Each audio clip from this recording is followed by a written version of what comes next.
বাংলাদেশের বর্তমান ব্যস্ততম নায়িকা বুবলী। হঠাৎ করেই বুবলীর একটি সাক্ষাৎকারে সঞ্চালক বুবলিকে প্রশ্ন রাখেন, নতুন করে আপনার মন কি অন্য কেউ পেতে পারেন কিনা। তখন বুবলি যেটা বলল, বিস্তারিত থাকবে এই ভিডিওটিতে। ভিডিওটি না টেনে পুরোপুরি এছাড়াও আমরা জানি আপনার সাথে এখনো সাকিবের ছাড়াছাড়ি হয়নি। তো আপনি তারপরও কি নতুন কোনো মানুষকে জায়গা করে দিবেন? সেটা তো শেখা হয়েছে, বাট এছাড়া বুবলী বলেন, দেখুন সাকিবের কাছ থেকে আমি অনেক কিছু শিখেছি এবং অনেক কিছু জেনেছি, যেটা আমার একার পক্ষে সম্ভব ছিল না।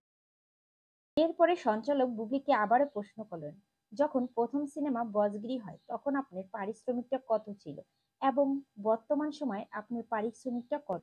একজন নতুন নায়িকা হিসেবে খুব ভালো ছিল। তখন বুবলী বলে, একজন নতুন নায়িকা হিসেবে আমার পারিশ্রমিক ছিল ৩ লাখ টাকা। তবে বর্তমান সময় অনেক আপডেট হয়েছে, এখন আমি 10, 12 বা 15 লাখ টাকা করে কাজ করি। এরপর বুবলিকে আবারও প্রশ্ন রাখা হয়, আপনার জীবনে পার্সোনাল ব্যক্তি হতে হলে কি কি করতে হবে? তখন বুবলী বলেন, দেখুন আমার জীবনে আর পার্সোনাল লাইফের কোনো সুযোগ নেই। এখন আমার ছেলে বীরই আমার জীবনের সব।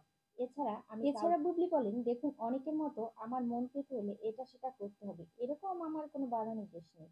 তবে আমি এখন আর আমার মনটা কাউকে। ভিডিওটি ভালো লাগলে অবশ্যই লাইক শেয়ার করতে ভুলবেন না।